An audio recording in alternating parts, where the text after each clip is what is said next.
glad you're here today. Tell me, my first question is, what inspired you today? Today, funny enough, I felt inspired by the rain. The last part of my name, Sol, means sun. And I typically don't appreciate the rain and the gray as much as I do the sunshine, but something about it allowed me to get into my body, and the moodiness of it got me into like a nice focused zone for the day. And I don't feel the distractions since we're currently in the dog days, the height of summer. Awesome. Yes, I also get inspired by the rain as long as I'm like, being picky and I'm like on the right day with the right things. For sure. With some tea and a nap. Yes, I like it. What inspires you in general? I didn't think of that. Like, you told me that might be a question on the podcast. I didn't think of it ahead of time. And so I just let come through what comes through right now, which is my husband. And I'm positive that lots of people would say that about their spouses, but I 100% surprised myself just now. He is my biggest cheerleader, and he is, outside of best girlfriends, one of the first people, especially in a romantic relationship, who has not only seen me, like really seen me exactly for who I am, but he has a vision of me that I don't always see. And that when he says it, it's like a hell yes. Aw.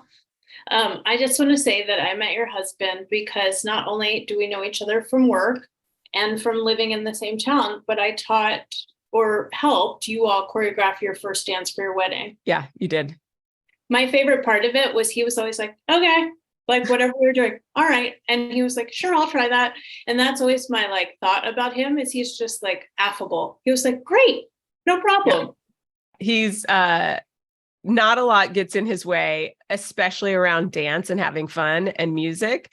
And there's none of that constriction around like, what do I need to look like? What am I supposed to be doing here? So we were both really grateful to have you giving us the instruction. And yes, you choreographed the dance. You didn't help, you choreographed it. And you should probably see the video, because I did like the inclusion of all of my bridesmaids and groomsmen and groomsmaids and all of the people that were there. And it's hysterical. It's hysterical. I should find all those because I did so many. Like they're all out in the world, but he impressed me. He was just like, yeah, sure. I'd be like, can you do this? And then put your head like this. And he'd be like, okay. That's awesome. Yeah, I really loved it. So we know each other that way, but we just have worked together where I am your client. And when I talk about you, I say I worked with a stylist, or she is my stylist. How do you describe yourself and your role? Yeah, definitely personal stylist. I mean, at the forefront of my business is beauty and image, as we each individually express that. The training that I have for 17 or 18 years is as a therapist. So I married those two skills of mine as a fashion consultant and personal stylist with my training as a trauma-informed, body-based therapist. So I call myself the fashion therapist. So what that means is a lot of people call me and they say, I just want to know what fits and colors and everything look good on me. And so I have all that technical skill, but I'm also really interested in the experience of getting dressed, that helping people to enjoy getting dressed, because I believe that when we are comfortable and confident in what we wear, we are comfortable and confident in what we do. So if we get to that critical place of being able to fully express yourself through what you wear, that to me creates an incredible foundation for doing amazing work in the world. Yeah, and that's interesting, because I think that why I came to you is I wanted to match my brand. And I was in transition from having a dance and fitness business to the coaching business. I mean, that's been a while, but I didn't necessarily feel like that has caught up. Tell me a little bit about, like, I came to you. What was the process and what did you do when I was like, I want to match my brand to what I'm wearing on the outside? It is still an evolving process, because it was like just a month ago that we even did another level of it, which I'll talk about. But you contacted me because people who are your clients have worked with me. You wanted to see what that was about. You're also referring some of your clients to me. There was lots of different parts and pieces. I did a business consultation with you, you, a 90-minute consultation for starters. And it was so very impactful, truly. And so, all of these, and so you got to hear the inner workings of my business, which it sounds like was interesting to you. And so when I met you, I mean, we were kind of fresh off of the intensity of COVID, and you were starting to do a lot more travel. And I don't know if you knew exactly where you would be now, which is in a very travel oriented sort of transient place where you land where you are. That was either coming or that's kind of a product of where your business was going. And you had a long history with health and relationships that you were saying like, this is history. There's something new emerging. This is my understanding from what we've talked about. So for me, it was amazing. I felt very honored to be on the precipice of getting to identify your business through your brand, because you are your brand so visually. You live your brand, but you look your brand too. All of the things that you believe in and stand for are part of your physical appearance and the kind of the characteristics that you emanate. So getting to take you, what we called was, I don't know, did we start with 2.0, Lisa 2.0, or did we jump to 3.0 and then go to 4.0? I think we went right from 0 to 3.0, which seems to me like that's a straight me move. No, I want to do 8.0 immediately. Thank you. Excellent. Awesome. Cannot wait for that. So yeah, we went Lisa now to Lisa 3.0 because 2.0 just wasn't even far enough. That meant stretching you outside your comfort zone, really getting your closet cleared of all of the pieces that were historical. And what that meant was things that didn't fit great, too many repeats of like, Lisa wears this, but it's all the same because it's easy and comfortable and what you know. And then things that were outdated, like they weren't quality, they hadn't been worn in a while, they didn't fit the perfect way. And so we cleared all that up and we replaced them with very specific pieces that were a little outside the comfort zone and or things you hadn't considered before, but that were direct replacements of those things, so that when you go into your closet, you're going to reach for pieces that were the comfortability, like you were going to find that same level of comfortability in your closet, but with a whole new wardrobe. And then more recently, because our time was a little bit more extended than some of my typical programs with my clients, it was very clear at that final shopping that we needed to do Lisa 4.0, because to me, that's who you truly are, but it has that essence of who you're becoming. So that's even more outside of your comfort zone and taking it to this place. Like you wanted to stand out. You want to stand out. You do. When people meet you, they've not met anyone like you. So how do we represent that in your clothes, especially when trends are out there and everybody's wearing them, et cetera. So we were really looking for Lisa specific outside of the norm clothes. Yes. And as an aside, I'm just telling you this live on air, is that Kate Hugo, the leopard print and purple jumpsuit came back in, Shut your and mouth. it's coming. It's coming so soon. I can't wait.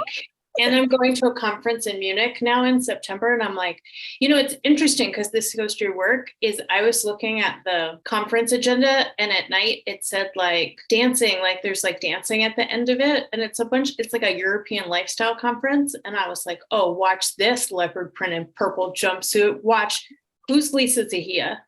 Oh my God. People are going to they're going to stick to you like you're glue, but in the best possible way. The whole dance floor is going to want to know you. Yeah. And like what skill set dancing? I was like, oh, got it.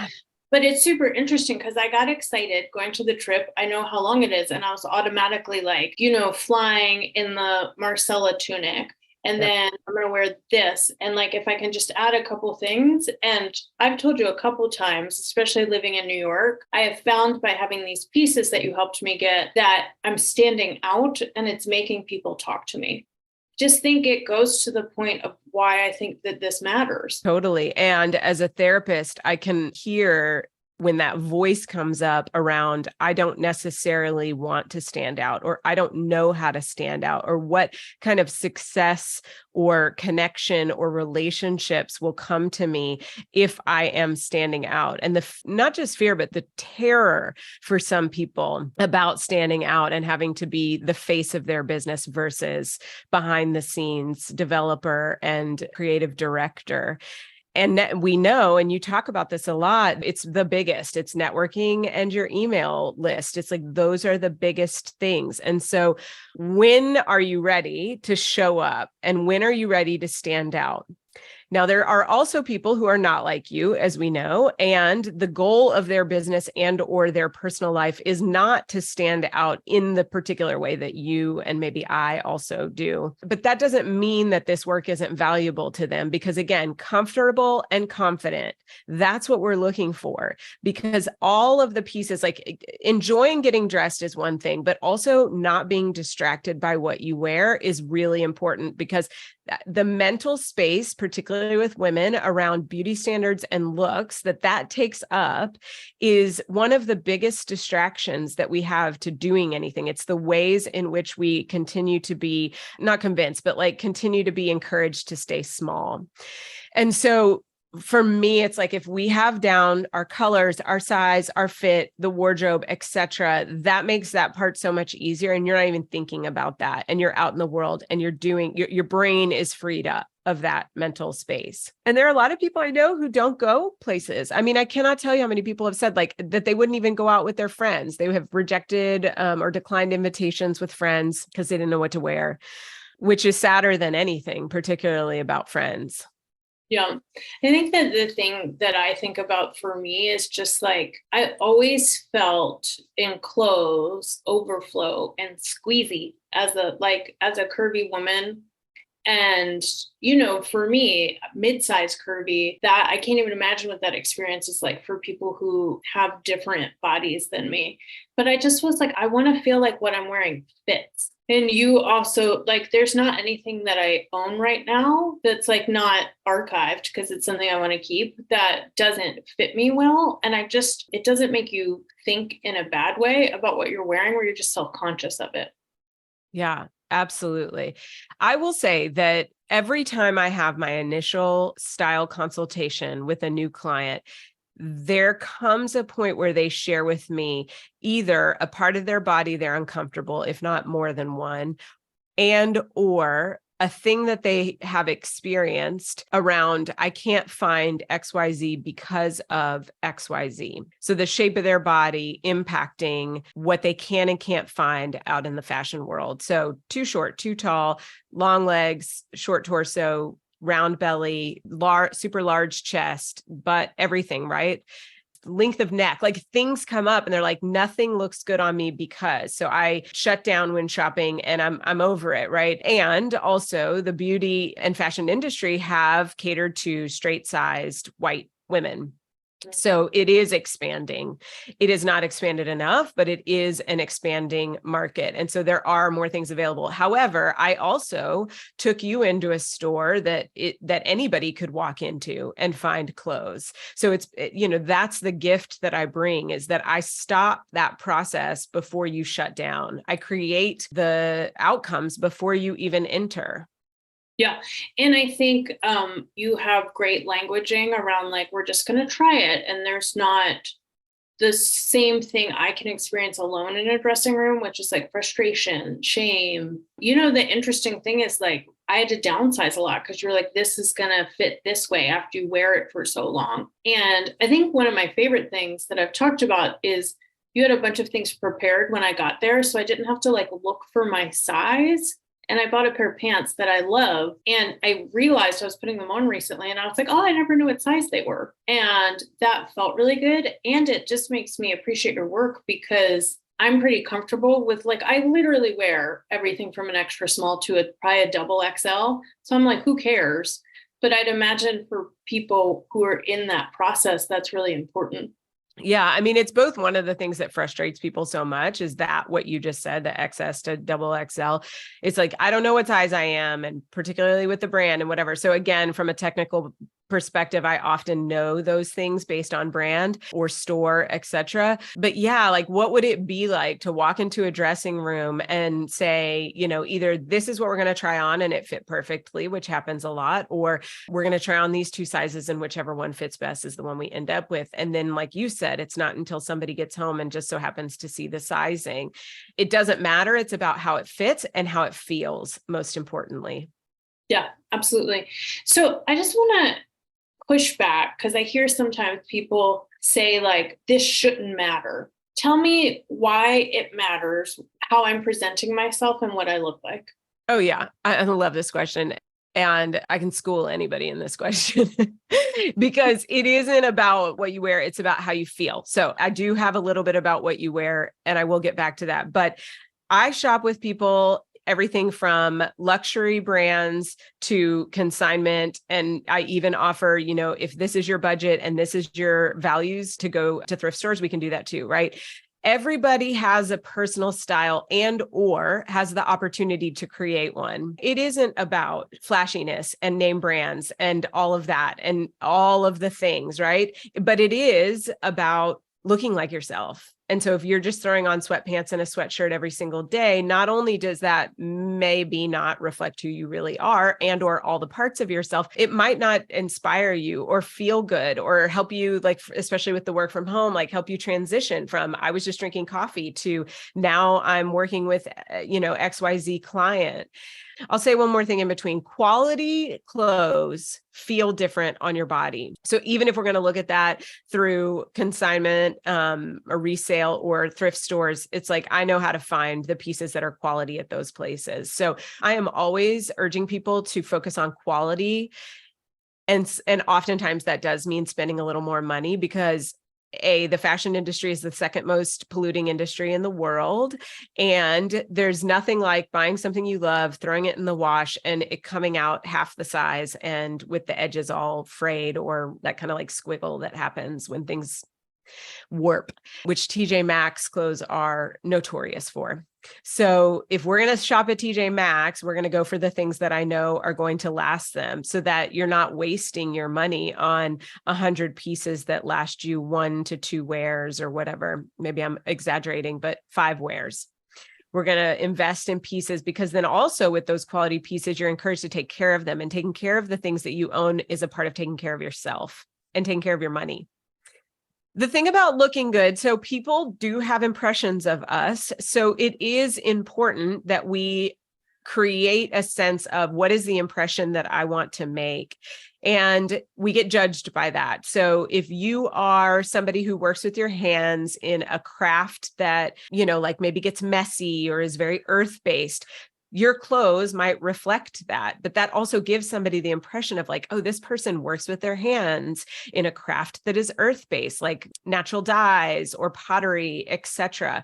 Because you're trying to send a message, and whatever you look like is going to send a message and give a first impression. So at the very least, know what colors look good on you, which I do a seasonal color analysis. I don't recommend stopping there, but at the very least, know what colors look good on you because you could wear a potato sack and still look good. Yeah. And I think that I hear people be like, it shouldn't matter. And then I'm like, look at the world around you and notice that you do it. I fly all the time. Like when I go to TSA, they like have their shirt tucked in and they look proud of themselves. Like I'm like, I feel safer. Mm-hmm. So like we do it. And I think that it's useful to separate that from I'm supposed to look a certain size, way, color, and even I love the most is people expressing themselves with fashion who are outside of any like societal norm. Like that's the best. That's the best. Yeah. And that's always super inspiring to me.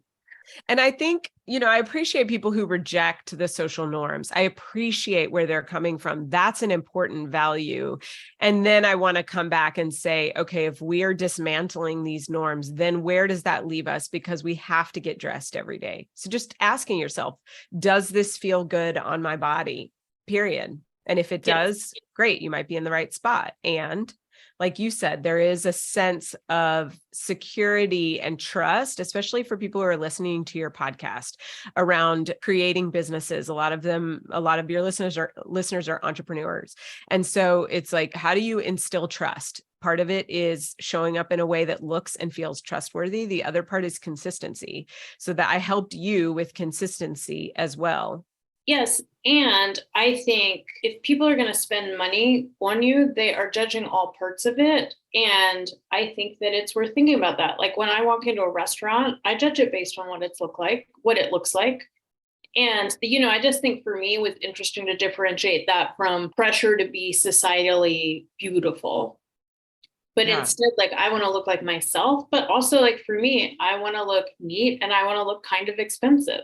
That is your desire, right? The rejection of all of this, and we don't have to go on and on about it, but the rejection of all of this is essentially saying, I reject diet culture. I reject the patriarchal norms that have set this up. I reject white supremacist culture and how that's influenced straight sizes and the fashion industry. That's what we're saying.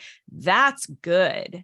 But then where does that leave us? Do we choose to not have choice anymore? So, how did you decide to do this? You're trained as a therapist. When were you like, I think this is really interesting because like therapist is a very stable job. What drove you to be like, I'm going to add this to what I do? Yeah. So I grew up in a home of creatives, singers, pianists, artists, web designers, graphic designers, etc., actors. And I always thought I would do something creative. And I used to sing as well and got accepted to some colleges for singing. And I chose to go a different direction. And that took me towards getting a degree in social work.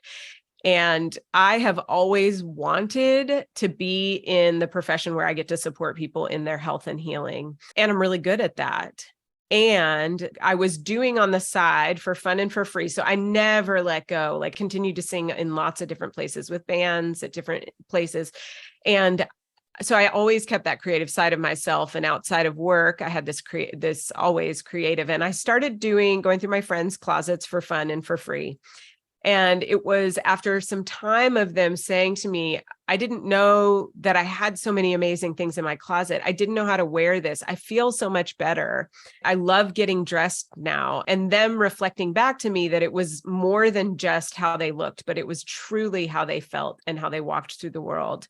And so I made sense of that. I was like, okay, this has not been done before. And it is very clear to me that this is what I need to be doing. So I shifted from like the helping profession, and I put that secondary to personal styling and fashion consulting. It came very natural, and couldn't find anyone anywhere, and still haven't, that has this degree and does this work.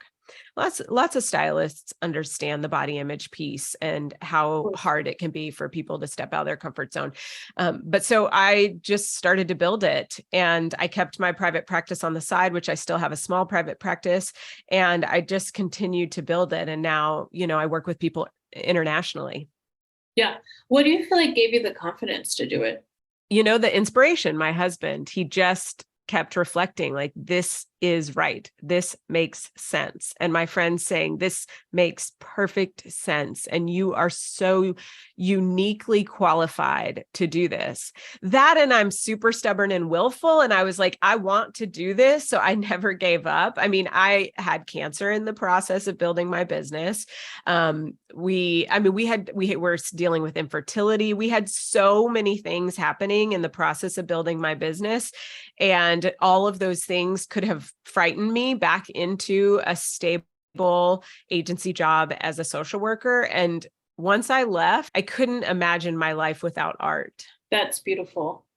And do you tell me a little bit, just because people are listening to this who are setting up businesses, how did you decide how you would work with people? As an evolving process. It started with, it's actually very similar to what I do now. It's just really, it's evolved in different ways. But, I have this initial session with people. I want to know who they are, who they've been, and where they're going. And then I do the therapeutic work of deep diving into, what does this really mean for you? What is the true alignment of the inside to the outside through what you wear? And then I go through their closets, and then I shop with them. The evolution has been the expansion of that through programs that I have, like a virtual closet. Yes, totally like Clueless. And also through being able to work with people virtually. So that expanded my business hugely. And then also working, one of my favorite places to work is in branding and marketing, like in these photo shoots. I just did a photo shoot in Seattle with a client over the weekend, and it is an embodiment of everything that they love and believe in, and every part of themselves, because it's imagery and sometimes video, but it's mostly imagery that is telling the world who they are and telling the world what they do and what their calling is. And so it's the pinnacle imagery around that. And it's phenomenal because we get to wrap in all the archetypes of who they are into each individual look. I mean, it was like a wedding day. She slept bad the night before because she was nervous, and we celebrated at the end. And it was such a loving experience. I mean, that I love. And I do that again with people around the world. Awesome. I love it. I want to ask some questions that I feel like everybody would ask a stylist. What do you say to people who are like, but I want to lose weight? So many people I work with say that. And I say, people talk about their bodies in an objectifying way all the time. Yes. And the simplest answer is you have to get dressed today. So why don't you enjoy it? The other thing is we know that we aren't guaranteed any other day beyond or moment beyond the one we have now. So if we're going to wait for something, then we're likely going to miss out on something else, or we may not get that. Also, weight loss is one of those things that people almost always want. Not everybody, but people who want it almost always want it. Like, in other words, they don't hit their goal weight, or they have an experience where they go back to another weight and then they lose it again. So they're always thinking like that. And to me, and not to create judgment or shame, but just to say it plainly, it's an excuse to not invest in oneself. Yeah. And then if somebody is in an actual weight loss process, which, do what you want with your body, if you are actually in the process of losing weight, we do look for clothes that are adaptable to that. And we may size down a little bit more, and we might invest a little bit less money on the front end if they are going to immediately grow out of their clothes. Yeah, absolutely. And I just want to say for everybody, if you're ever thinking about something like this, like, I just have a body that fluctuates a lot because, and even it's interesting to not be in the point where I'm trying to get bigger or smaller. It has to do with how heavy am I lifting? I might get bigger. If I'm moving a lot, I'm doing a lot of cardio, I might get smaller. It's that almost all of my clothes accommodate that, probably over a 10-pound fluctuation. And with my body type, you're going to get stretchy things anyway. Well, and also quality clothes do that. Yeah. So I my weight has fluctuated since we started working together, and the normal course, also seasonality, and everything still, I can wear everything. That's awesome. Can you imagine not having had something to wear for the last 6 months? Like, all of the places you've been, all of the events that you've attended. Can you imagine having waited? Yeah. And it doesn't have to be, I can buy myself black jeans and a black shirt. I would say that I came in somewhat intermediate. I know how to shop and but you allowed me, I got this orange and black kimono. And I just want to tell this story. I went to a women's art event in New York City, and I walked in black jeans and a black t-shirt, but with the kimono over it. And everybody was like, where did you get that? You look great. Everybody talked to me and was like, what do you do? And they assumed things about me because of how I chose to present myself. I found out later, the one lady who most wanted to talk to me, last name was Rockefeller. And I was like, I'm so fancy. But that kimono could have fit me. I mean, within a 60 or 70 pound weight difference. For sure. Yeah. And I would have looked equally confident in it, on my most beautifully curvy and smallest friend. We all could have worn that. Mm-hmm. Absolutely. Yeah. And what an easy thing to bring in, to utilize, to bring in your personality and to elevate your look. Like you said, jeans and a t-shirt, which any one of us, actually, I did just work with a client who she said, it doesn't matter how hot it is. I'm wearing my jeans every other day because I haven't owned a pair of jeans in so long because of the shape of my body. I haven't felt comfortable in jeans. So, so almost everybody can buy jeans and a t-shirt, but if you can't, I can help you with the jeans part too. But yeah, it was just that was an addition, and how simple it became for you to elevate to that degree that Rockefeller wanted to talk to you and spend some time with you. And I actually would say Lisa 4.0, the things that really make it look 4.0 are all very flexible. So the next thing I think a lot of people would say is, where do I start? If they're I have this business, I'm wearing my jeans and my t-shirt, my tennis shoes every day. How do I choose what to wear? Yeah.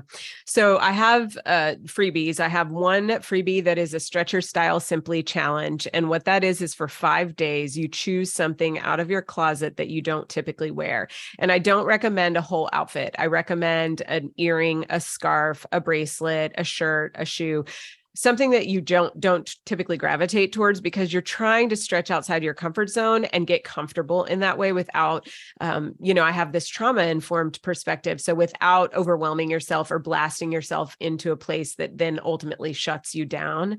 So you can do that. I also have a self-guided closet inventory, which moves a lot of things out of your closet so that you really get a look, like, what are the repeat colors? What do you have a lot of? Maybe you can determine on your own what you need more of. And then my blog and my newsletter always say things. I had a lot of feedback on a blog and newsletter that I wrote called The Dreaded Chair, about how we put something on the chair. The next morning we're in a hurry. We pull it back off the chair. We put it on the chair at the end of the day, and we just circle through these pieces and neglect the rest of our closet. So where do you start? You start with stretching your style simply, and you also just start by calling me and having a 20-minute free consultation. I'll give you whatever I can possibly give you in that 20 minutes, including perspective on what to do next. So in what ways you could work with me that would be most beneficial to you.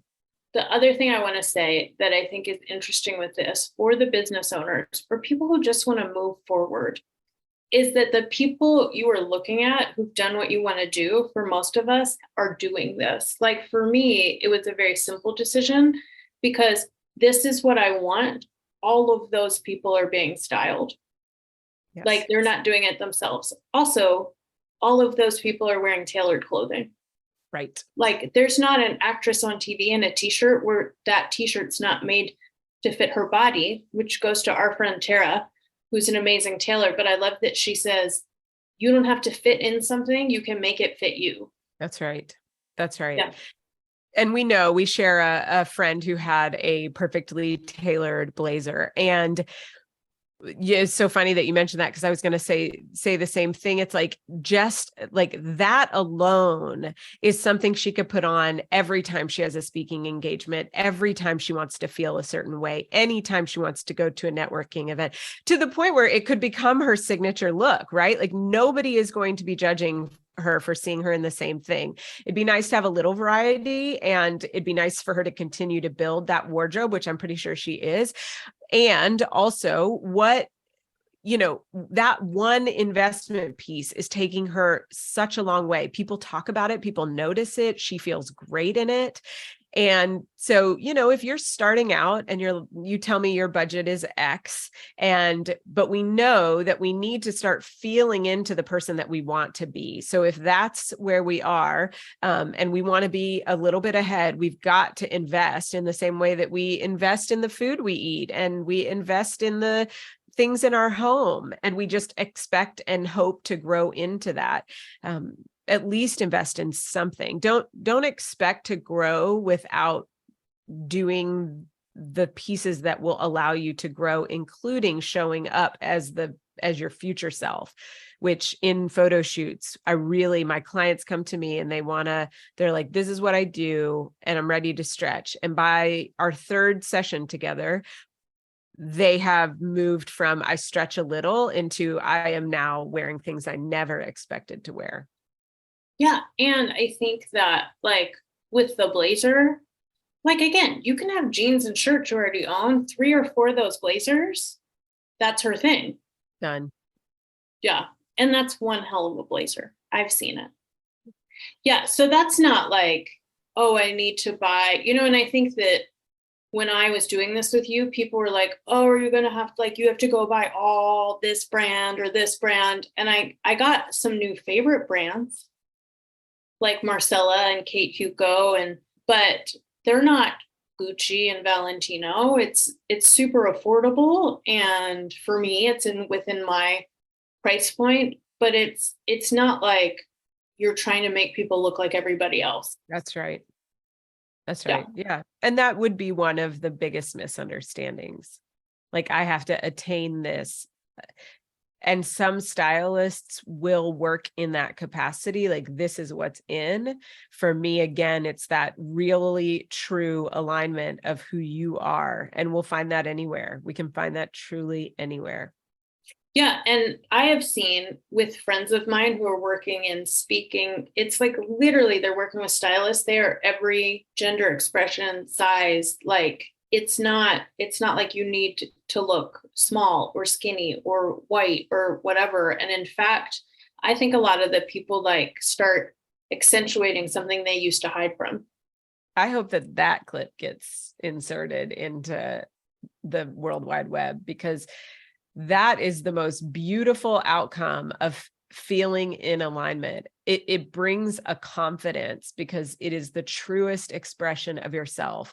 It brings a confidence that tells your body at a cellular level. Again, this is the trauma-informed work. Like, you're at a cellular level, you begin to create new neural pathways and your body believes new things. I was really concerned that getting pregnant was going to diminish people's interest in working with me, because they would say, oh, she's less available, she's going to be too busy as a mom, et cetera, et cetera. And I took some time off for maternity leave.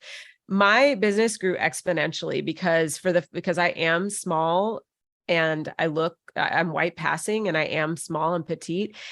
They saw my body change dramatically, like a 50-pound difference. And then I didn't go back. I'm not back now, but I also didn't go back within a couple of years. And I kept showing up as my most authentic self. I didn't wait. I didn't hide anything. I fucking rocked it. And I know that did not seem odd to me, but I know that impacted other people positively. Sure. And that, like, I feel that very clearly about myself. And it has allowed me to, like, I really don't believe that the standard size is the best size, because I have changed, I think through my own self-expression, I've changed like this idea of, like, I hate it when people were like, oh, it's just such a good body. Mm-hmm. And I'm like, you walked here. Mm-hmm. You know, like when we talk about health, like you walked here also, like you either fought that disease, you know, like we've both gone through big health stuff. Like, I'm like, this body got those fibroids out of there. I'm not falling over anymore. Like, this is a good body. This is a good body. Yeah. So it deserves the pink pants. If anybody hasn't seen them, make sure you find a photo of Lisa in the pink pants. Yeah. With the pink everything else. Realizing that, like, this is going slightly outside of topic. I just want to say this because I think it's important, is that a lot of people, because I'm curvy and I'm bottom heavy, people always used to say, oh, your specialty, like these kind of people like you, which is like inherently racist to assume that only people of color are going to like me. But the thing I've always said is, no, I have, like, my body type is pretty much popular, like anywhere but here. So I'm not specialty. And in fact, no one's specialty. We should celebrate where and who we are at any moment. And I've seen from friends of mine with cancer journeys, like the things that make me sexy right now, they might not last forever. We might have to remove or add, or like, no, it's this body right now. And for people who are going through health issues as they listen to this, right? So if they're in that space where it is very difficult to feel gratitude for your body as it is today, the fact that you're alive is important. And also, I read a book when I had cancer called Cancer as a Turning Point. And there were so many stories about, and this is not to say that mindset is what makes us healthy or not healthy, but how often, including story about what can I change? What can I get rid of? What really matters to me? What are my priorities? How often that improved quality of life, if not supported the journey back towards health. So again, I want to be very mindful not to be saying that we can change whether we're healthy or not, because that is also very white supremacist culture. That's like a thing that's come up for a lot of people, like, oh, just change your mindset. It is not that. And also in the same of like Dr. Emoto's water study, it's like what we say to our bodies does have an impact. So changing things like your appearance, showing up, even when you don't feel well, how is that going to change the course of your day, week, or life? As you said, that's right. I like it. When was the last time you felt awe? The cheeky answer is that I'm in awe of what a terrorist my 2-year-old has become in a short couple of weeks. He yells at me all the time. He yells at me and he tells me that all we're going to do is go play with the digger outside in the construction zone across the street. But the thing that brings me the most awe is, I had shared a week or so ago with you about we're going through the process of surrogacy, and we did get pregnant with our surrogate and we lost the baby. In a reflection that I was doing with my family after we lost the baby, I had asked my family, my parents and uncle were in town. I said, what is the highlight of the first half of the year? And what are you looking forward to the second half of the year? And when it came to my turn to share, I was in awe of how different the first half of the year was to where I am now. It is unimaginably different than where I was. And I also said that the highlight of the first half of the year was walking the surrogacy journey with my best friend, who is our surrogate, and watching her have that baby implanted. We laughed, we cried, she peed everywhere on the doctor. We had so much fun. We prayed, we sang, we brought rocks, all of it. And I was in such awe of that moment. That's beautiful. There's this clip that's like circulating on the internet, and it's Tom Hanks. I was like, where actors sit around. But he said, I just wish everybody knew that like this too shall pass. And he's like, including the good. You feel great right now. You got that gig, you got that talk. Like, I remember I won Belly Dancer of the Universe, and then the next day I got in a car accident. And it's like, oh my God. It all goes. So, like there's awe in all of it. That is the point. Like when we're talking about bodies and we're talking about getting dressed, and that we wake up in the morning and we're like, I feel uninspired. I can't possibly imagine wearing something. We can choose to push ourselves and wear something vibrant to try to induce a sense of vibrancy, or we could also go with that moment and say, I'm going to wear black today. I'm in mourning. I need to be more insular, introverted. But the idea that we can ride that infinity wave of this too shall pass, and the moments in between where things are going from something good to something bad, or something bad to something good, become smoother and smoother, because you're right, that is life. Like that is in fact just life. So to create some smoothness, particularly because we want to rush out of the bad and we want to hold on to the good, which creates like a staccato-ness or something like that that does not serve us. So the same with our bodies. Like I wake up, I get dressed, or I wear an outfit and I feel like shit. And so it's like, okay, great. So tomorrow, later today, whatever. Yeah. And like embracing and celebrating where I am, like when I had the fibroids, I had boobs I'd never seen before in my life. And I was like, at first I was annoyed, let's get these out and see what it's like. Whoa, it's all going to happen. So ride the wave. And also like for me, when I get dressed and feel good, it allows me to reattach to who I am. So even when I was sick, I still could, even if I couldn't wear a lot of my clothes, I could wear the earrings. I could wear the things that made me feel like me. The talk I often give to entrepreneurs of why aligning your style to the soul of your brand and your business. I usually say, align your style to your soul, but in the case of the people who might be listening here, to the soul of your business is so important, because like you said, it's, we have these triggers, and if we put on the earrings that are so very you, it will trigger that remembering. Similarly, if we neglect to do that, it triggers a sense of disconnection from ourselves. Absolutely. And, yesterday I did a feedback session with my clients where they gave me feedback on everything we do. And one of them said, I love how you show up in your own style, which was great, because at the time I was wearing like gigantic red earrings and red lipstick. And I was like, well, that's good. That's awesome. This is what you get. When awesome. Everybody is ready to become their most exciting selves in their clothing, how do they get in touch with you? You can set up a free consultation call, or on my website, there's a work with me section that has one-on-one therapeutic image consulting, fashion therapy, and you can sign up on my calendar to have that call. I highly recommend picking up the 1,000-pound phone or sending the 1,000-pound email and just asking. Like, nobody's situation is too big, too small, whatever, to work with me. And also, if it's not within your budget at the moment, then we talk about what it would look like to make it within your budget over time, and how then you can, that's how you start to orient. You need to know, right? Instead of hiding from it. So that, and you can sign up for my newsletter and just start to get to know me that way, or follow me on Instagram, send me a DM. I'm social. I'm real social. And what's your Instagram handle? We're going to put it in the show notes, but just for people who are listening. At Soul Reflection. So that's reflection singular, and the soul is SOL, the Spanish word for sun. Beautiful. Thank you so much. And thank you for dressing me. Oh, I love you so much. I love you. Thank you.